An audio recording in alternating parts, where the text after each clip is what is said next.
saying goodbye to the white because it's probably about to be permanently stained after I use it today. But literally so happy to finally have a work suit because it's really annoying to just constantly be destroying like old clothes and then end up having to throw away those old clothes because they get way too dirty. So anyways, now I have a designated thing for it. First, I started out with this particle board or whatever this is that actually broke off from my trundle in my guest bedroom. And I went ahead and measured out every single shelf. I think it was a little bit over 8 inches each or something like that. And then I found these other scrap pieces of wood from some other furniture piece that I honestly can't remember what. And I thought I would do something similar with these.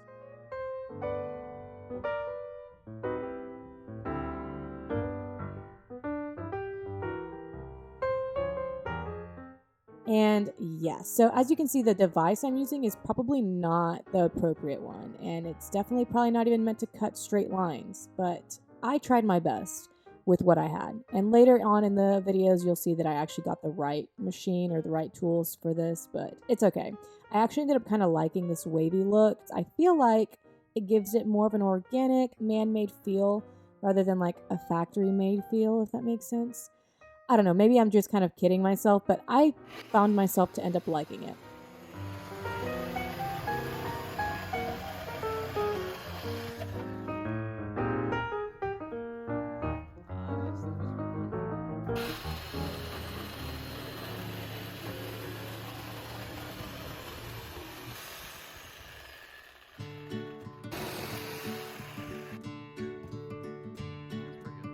Guys, do not sleep on your PPE. Please wear a mask, please wear goggles, please wear gloves. Whatever you need to feel safe, wear it, because I should have been wearing it from the beginning and I'm glad that I ended up putting it on eventually. Mostly is because this wood was a lot. Oh my god, yeah. By the way, what the hell was that? I didn't even notice that in the moment. But anyway, I was working with sturdier, like this was a sturdier piece of wood since the other one was more like particle board. I wanted to really have the proper TPE on to mess with this. So that's the only reason I transitioned, but I should have been wearing it the whole time. This is just a heavy grit sand paper that I attached to my little sander, and it does a pretty good job at making everything pretty smooth. And here are actually all the pieces from earlier that I didn't show you me cutting, but they came out pretty good. And you can kind of see that organic look on it. They're a little bit wavy looking. And I did also cut that top off into an ovally shape because I felt like that kind of made it a classier look.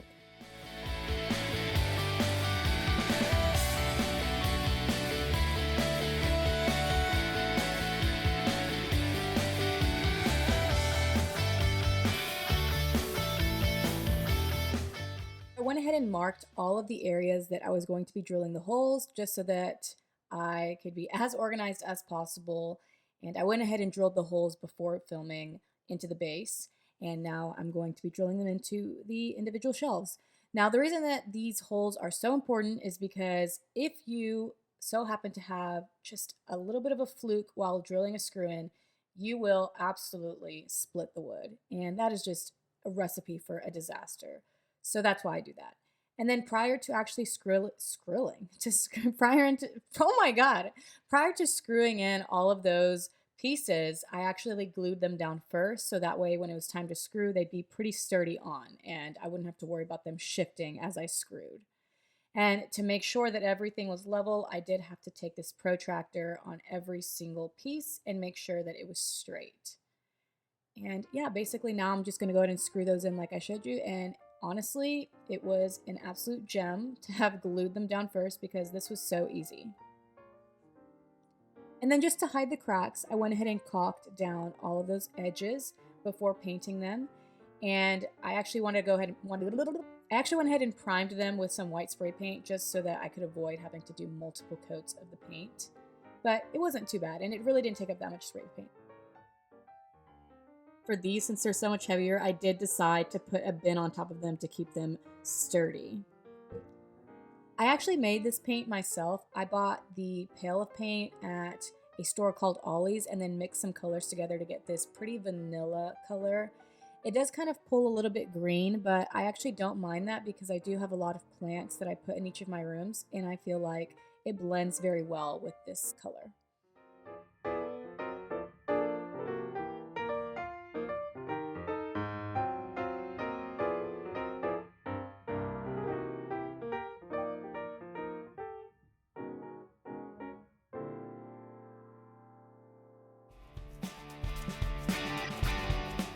this is me trying to show you me caulking those cracks, but you practically see nothing. So enjoy that little blurry view of what I just did. Here I'm just basically telling you that I'm going to be chopping off those corners so that they are curved, which is really ugly, but I will sand them to their appropriate smoothness. Here is my room situation right now, but I did go ahead and put up the shelf, and I feel like the color blends well with the surroundings. All I have to do now is paint these little screws so that they blend with the shelf.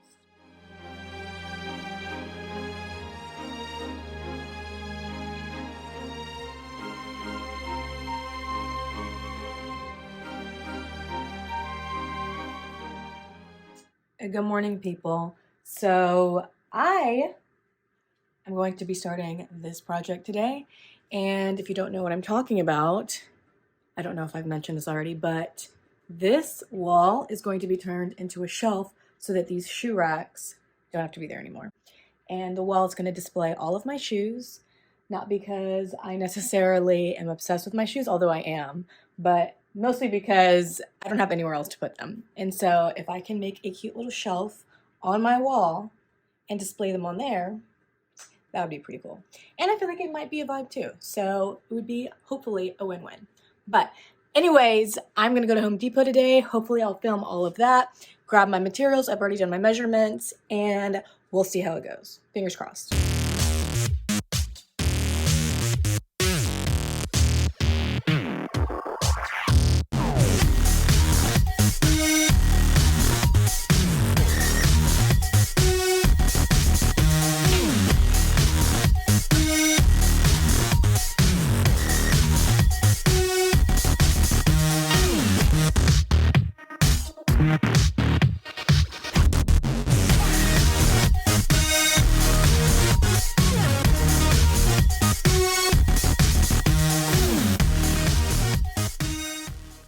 I ended up realizing that if I cut 2 of the planks in half, I actually was able to return the other 2 pieces. So I ended up saving some money there, and I went ahead and sanded them.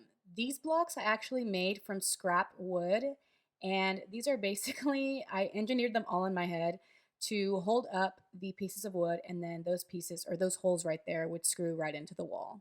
I made a lot of them because I knew I was going to make massive mistakes, which I did.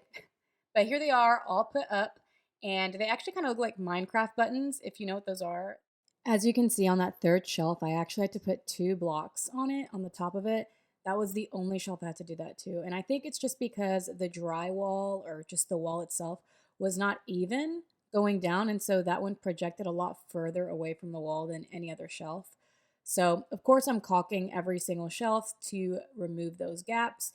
And to my surprise, the caulk actually made each shelf a tremendous amount more sturdy.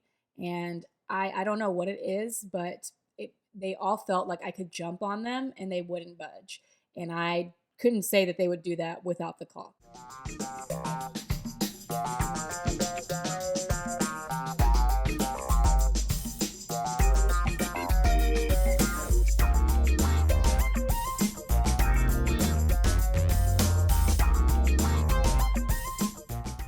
I make the mistakes so that you don't have to. I clearly got very up against the wall when screwing in these blocks, and it destroyed some of the wall. But you know what? It actually didn't look that bad once I painted over them. And I did go ahead and paint the blocks as well, the same color as the wall, so that they would blend. And anyway, like I was saying, to my surprise, because of the texture on the wall, you really couldn't see the damage, especially after painting it.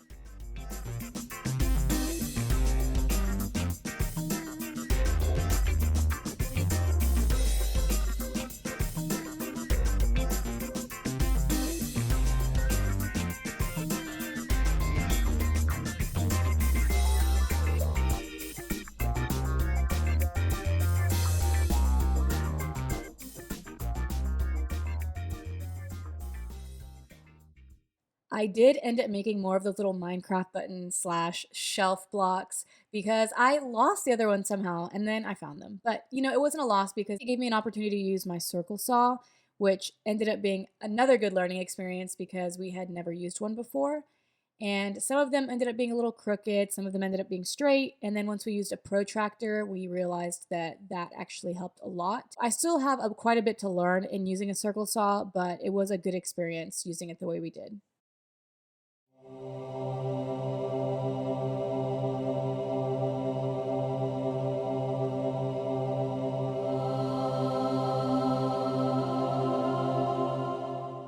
Here is the before, and here is the after.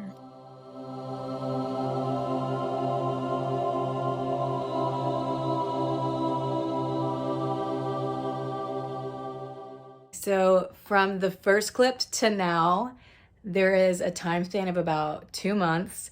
So I feel like I look a little bit different, but not entirely sure. Anyway, this is my room right now. This is temporarily here because my fan is messed up. But anyway, I love the outcome. Obviously, there's going to be some people who are like going to be extremely bothered by like, these little blocks right here, but like this is not my forever home. I'm just happy to finally have a place where I can put all my shoes, and it is good for my ADHD because out of sight, out of mind, and I can literally see everything that I have and make sure that I use it. So anyway, if you guys enjoyed this content, I know it's been a while since I've been on YouTube or since I've posted anything on YouTube. I've been posting a lot of content on TikTok. I jumped on this train that Desi, another YouTuber, was on, where she said that she was going to post every single day for the month of January to challenge herself. So that's what I was doing this month, or what I've been doing this month. And now I'm not really sure what's going to happen in February, but it's been a journey either way. And hopefully if you enjoyed this, or if I feel like a good kick to start posting on YouTube again, I will. Thank you guys so much for watching all the way to the end. If you did, I hope you guys have a wonderful day, a wonderful week, and good luck on anything that you need luck on. I'll see you guys in the next one. Bye.